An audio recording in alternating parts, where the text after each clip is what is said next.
बलदेव राज लिखते हैं, प्रणाम। मुझे मेडिटेशन के बाद गुस्सा बहुत आता है। क्या कारण है, या मुझे क्या नहीं करना चाहिए, या किस तरीके से करूं? नमन।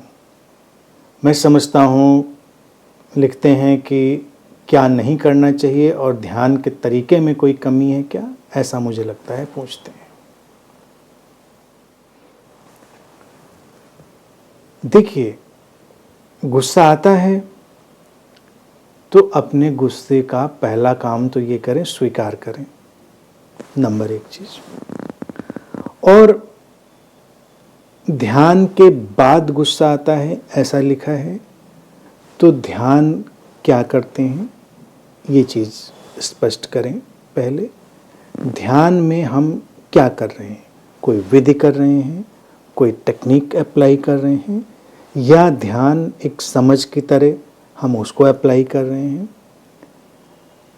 ध्यान एक व्यापक घटना है, विधियां उसका एक छोटा सा हिस्सा है, और समझ उसकी व्यापकता में जुड़ती है। रहा सवाल क्रोध का, तो क्रोध की जो बुराई है पहले तो उसको अपने अंदर से हटा दें कि क्रोध बुरा है और उसको हमें हटाना है। किसी किसी का सॉफ्टवेयर, किसी किसी की प्रोग्रामिंग क्रोध वाली हो सकती है, तो अगर आपकी प्रोग्रामिंग क्रोध वाली है तो वो एकदम से तो चली नहीं जाएगी। शेर को अगर ध्यान कराएंगे तो ध्यान के बाद भी वो दहाड़ेगा, वो हिरन की तरह से नहीं चलेगा। हिरन को ध्यान कराएंगे तो शेर की तरह चिल्लाने नहीं लगेगा। हर इंसान भिन्न भिन्न है, तो प्राथमिक काम जो फर्स्ट थिंग है वो यही है कि अपने क्रोध को एक्सेप्ट करना है, एंगर को एक्सेप्ट करना है, स्वीकार करना है, उससे लड़ाई नहीं लड़नी है। और फिर क्रोध करता क्या है, कैसे क्रोध करते हैं, इन सब पैटर्न्स को ऑब्जर्व करना है।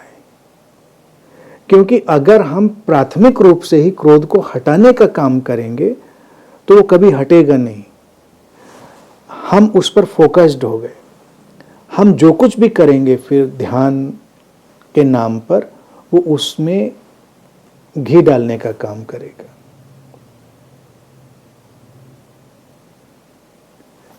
अक्सर लोग ऐसी चीज़ों में उलझ जाते हैं क्योंकि उनको लगता है हमको ये हटाना, हमको अपने भीतर से काम भावना हटानी, सेक्सुअलिटी हटानी, और फिर उसमें और ऑब्सेस्ड हो जाते हैं।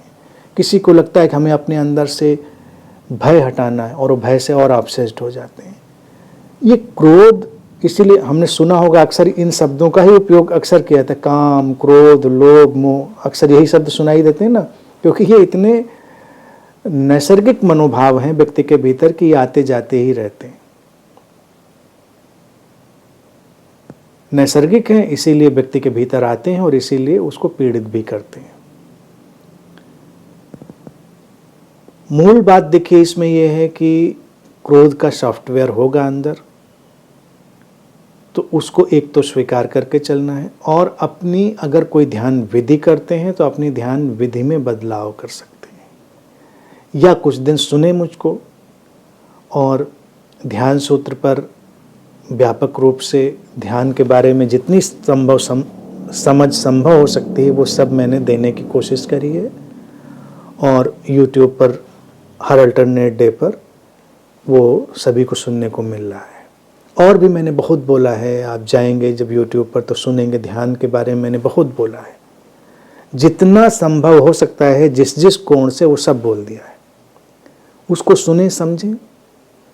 ध्यान विधि में नहीं है, ये याद रखें। विधियां जरूरी हो सकती हैं, विधियां जरूरी नहीं हो सकती। कभी कभी विधि से ज्यादा जरूरी होती है समझ। पहले समझें तो हम कई बार समझते नहीं और बस चल देते हैं। अगर मान लीजिए हम किसी ट्रेन पर सवार होने जा रहे हैं तो पहला काम हम क्या करेंगे, हमको जाना कहाँ है ये तो तय करेंगे।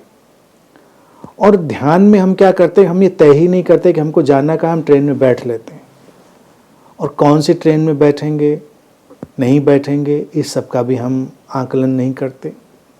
तो हमको वो सब आकलन करते चलने चाहिए। और ध्यान से हम क्या अपेक्षा करते हैं, ध्यान से हम क्या एक्सपेक्ट करते हैं, हमको अपने अंदर ये स्पष्टता, ये क्लैरिटी भी लानी चाहिए। तो फिर ये सब स्थितियां हैं वो बदलेंगी। मूल रूप से अगर हमको इस पर काम करना है तो एक काम ये करें कि अपनी विधि को कुछ दिन पोस्टपोन कर दें, जो भी विधि करते हो, और शांत बैठना शुरू करें, अपने को ऑब्जर्व करना शुरू करें, अपने अकर्ता स्वभाव को ढूंढना प्रारंभ करें, अपने जो नॉन डूअर नेचर है उसको मेडिटेशन बनाएं। कैसे बनाएंगे? आधा घंटा, 1 घंटा कभी वक्त निकाल कर खाली बैठें, अकेले, शांत, मेडिटेटिव, रिलैक्स हों, और फिर अपने दिन भर की, अक्सर ये ध्यान अगर हम शाम को या रात में करें तो बेहतर है, सारी घटनाओं पर दृष्टिपात करें, अपने मनोभावों पर दृष्टिपात करें, अपने क्रोध या और कोई इमोशन या जो हमने क्रिया प्रतिक्रिया करी थी उन सब पर एक दृष्टिपात करें और देखें कि इसमें कितना किया गया था और कितना बस हुआ था। एक्सप्लोर करें। जब लगे कि नहीं नहीं ये मैंने किया था, मैंने यहाँ पर क्रोध किया था, तो फिर उसको और फोकस करें और फोकस करें। जैसे हम मैग्नीफाई करते हैं ना किसी चीज़ को, क्या सचमुच में किया था या हुआ था, तो हमें ये दिखाई देगा कि हमने नहीं किया था, हुआ था। तो जो क्रोध तुमने किया ही नहीं था उस पर करेंगे भी क्या, वो तो घटा था। उस कॉस्मिक अरेंजमेंट में, उस जागतिक व्यवस्था में, लेकिन इसको देख लेना बहुत बड़ा अंतर डालेगा। इस चीज को देख लेना बहुत बड़ा अंतर डालेगा, क्योंकि वो हमारे भीतर के उस संघर्ष को विदा कर देगा, स्ट्रगल को, जिसमें मुझे लगता था कि मैं क्रोध करता हूं और मुझे नहीं करना चाहिए। उसकी इंटेंसिटी, उसके रंग रूप सब बदल जाएंगे।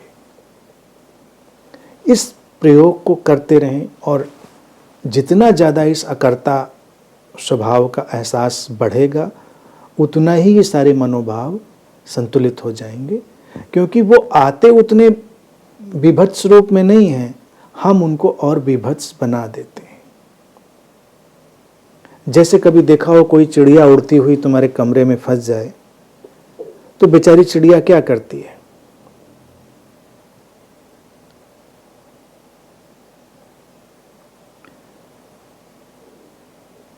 इधर दौड़ती, उधर दौड़ती, इधर टकराती, उधर टकराती है, वो निकल नहीं पाती। आई थी आराम से उस रास्ते से, थोड़ा शांति से अगर वो उड़े तो उसी रास्ते से आराम से निकल जाए। फंस जाती है बेचारी, इधर उधर टकराती रहती है, बड़ी मुश्किल से निकल पाती। जितना वो परेशान होती जाती है उतना और टकराती रहती है। हमारे अंदर के भी तमाम मनोभाव इसी तरह से आते हैं। वो आते तो इतनी सरलता से हैं कि अगर हम थोड़ा सहज रहें तो उतनी सरलता से वो निकल भी जाएंगे, लेकिन हम उनसे स्ट्रगल में पड़ जाते हैं। ये आया कैसे?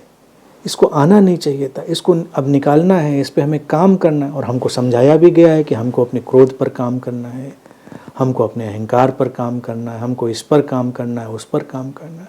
हम काम करने में जुट जाते हैं तो वो चिड़िया फिर टकराती रहती है इधर से उधर।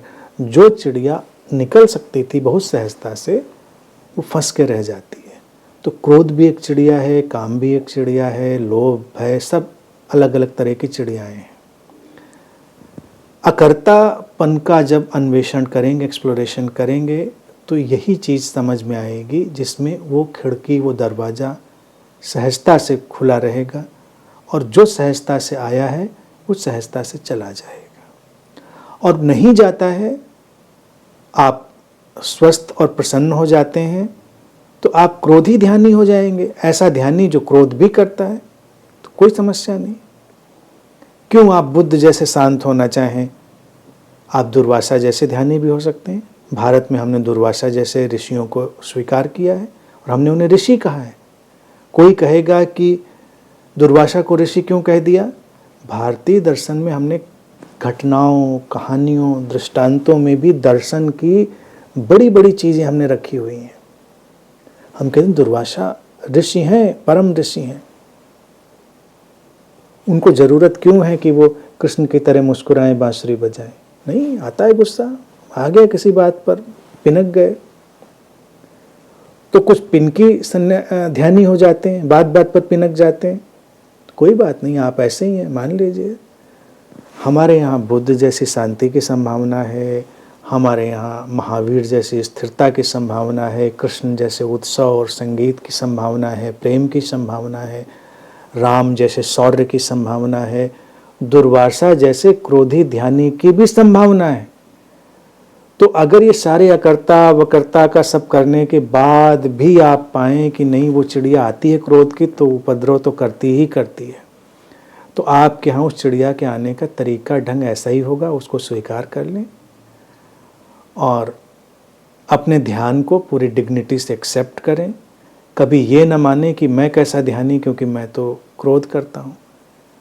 ध्यान के और एट्रीब्यूट्स, उसके और गुण, उनका अन्वेषण करें, उनका एक्सप्लोरेशन करें, उनको देखें और फिर क्रोध की जो क्वालिटी है वो बदलेगी। क्रोध रहेगा लेकिन उसकी क्वालिटी बदलेगी। एक संभावना है कि वो चला जाए, चिड़िया निकल जाए, एक संभावना है कि वो ना जाए तो उसकी क्वालिटी बदलेगी।